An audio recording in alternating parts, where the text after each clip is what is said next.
السلام علیکم ورحمۃ اللہ وبرکاتہ۔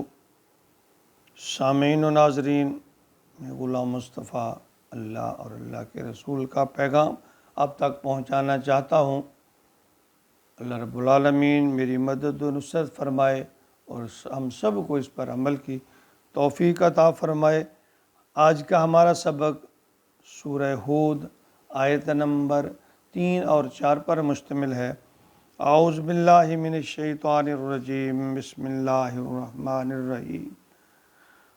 وَأَنِ اسْتَغْفِرُوا رَبَّكُمْ ثُمَّ تُوبُوا إِلَيْهِ يُمَتِّعْكُمْ مَتَاعًا حَسَنًا إِلَىٰ أَجَلٍ مُّسَمًّى وَيُؤْتِ كُلَّ ذِي فَضْلٍ فَضْلَهُ وَإِن تَوَلَّوْا فَإِنِّي أَخَافُ عَلَيْكُمْ عَذَابَ يَوْمٍ كَبِيرٍ إِلَى اللَّهِ مَرْجِعُكُمْ وَهُوَ عَلَىٰ كُلِّ شَيْءٍ قَدِيرٌ۔ سورہ کی ابتدا جو ہے قرآن کے علم و حکمت، معبود حقیقی کا اظہار اور محمد رسول اللہ صلی اللہ علیہ وسلم خاتم النبیین کی ذات اقدس کی ذمہ داری سے ہوتی ہے، اور پھر ان سب کو انسان کی فلاح، ہدایت اس سے جوڑا جاتا ہے، اور بھولے بسرے گناہوں اور غلطیوں میں لتڑے پتڑے انسانوں کو ناکامیوں اور مایوسیوں کی دلدل سے نکالنے کے لیے، امید کی کرن پیدا کرنے کے لیے، اور وحدہ لا شریک کی عنایتوں رحمتوں کی طرف رغبت کا ایسے پیار برے انداز میں بیان ہے کہ انسان اگر تھوڑا سا غور و فکر کرے تو محسوس ہوتا ہے کہ اللہ کی محبت اپنے بندوں کے لیے امڑ امڑ آتی ہے۔ فرمایا وَإِنِ اسْتَغْفِرُوا رَبَّكُمْ، اللہ فرماتے ہیں کہ استغفار کرو اپنے رب کی طرف، ثم توبوا، اور توبہ کرو، الیہ یمتعکم، وہ دے گا تمہیں متاعً حسنا، متاع حسنا بہت اچھا بدلہ، مال و متاع، الی اجل مسمی، اس زندگی کے تھوڑے عرصہ کے لیے بھی، ویؤتی کل ذی فضل فضلا، اور اس کا فضل یعنی یہ مراد ہے کہ قیامت کے لیے اللہ نے تمہارے لیے اس کا فضل، اللہ فرماتے ہیں کہ میں صرف اس دنیا میں تمہیں مال و متاع عطا کروں گا بلکہ آخرت کا فضل بھی عطا کروں گا۔ اسی لیے علماء کرام فرماتے ہیں، اور نبی پاک صلی اللہ علیہ وسلم کا فرمان عالی شان بھی ہے کہ جو لوگ توبہ استغفار کرتے ہیں اللہ ان کا رزق وسیع کر دیتا ہے، برکت اس میں ڈال دیتا ہے۔ وَإِن تَوَلَّوْا فَإِنِّي أَخَافُ عَلَيْكُمْ عَذَابَ يَوْمٍ كَبِيرٍ، اور اگر تم پھر جاؤ، ان تولوا، اگر پھر جاؤ تو فَإِنِّي أَخَافُ، بے شک میں ڈرتا ہوں، علیکم عذاب یوم کبیر، بڑے دن کے عذاب سے۔ اللہ کے نبی فرما رہے ہیں اگر تم پھر بھی جاؤ، مجھے ڈر ہے اس ہولناک عذاب کے دن سے۔ الی اللہ مرجعکم، اللہ کی طرف تم لوٹ کر جانا ہے، وہو علی کل شیء قدیر، جو ہر چیز پر قادر ہے۔ دیکھیں کیسا محبت برا انداز ہے۔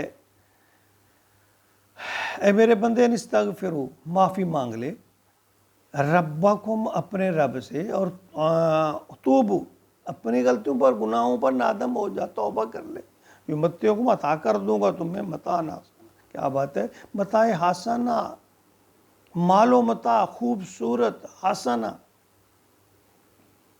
خوبصورت بدلہ، بہترین مال، اجل مسمی، اس عارضی دنیا کے لیے، اللہ فرماتے اس عارضی دنیا میں بھی متاع حسنا دے دوں گا۔ اور یاد رکھیے میرے بندے، یہ دنیا مختصر وقت کے لیے ہے، اور پھر تیرے لیے اس کا جو اس کو بھی حسین بنا دوں گا، اس دنیا کو بھی، اور وَيُؤْتِ كُلَّ فَضْلٍ فَضْلًا، اور توبہ کرنے والے، معافی مانگنے والے کو نہ صرف اس دنیا میں مال و متاع عطا کروں گا بلکہ آخرت میں اس میرے فضل کا بڑا حصہ ہے اس کے لیے، آخرت کے لیے بھی جمع کر رکھا ہے میں نے اس کے لیے اپنا فضل۔ جو اس کو میں دوں گا، اور ساتھ ہی بڑے پیار بھرے انداز میں اللہ کے نبی کی زبان سے یہ فرمایا جا رہا ہے کہ فَإِنِّي أَخَافُ، مجھے ڈر ہے۔ نبی کیا فرما رہے ہیں؟ مجھے ڈر ہے، خوف ہے، علیکم، تم پر، یومن کبیر، بڑے دن کا۔ لوگوں میں تمہارے لیے فکر مند ہوں۔ اللہ بھی احساس دلا رہے ہیں، نبی بھی فکر مند ہے۔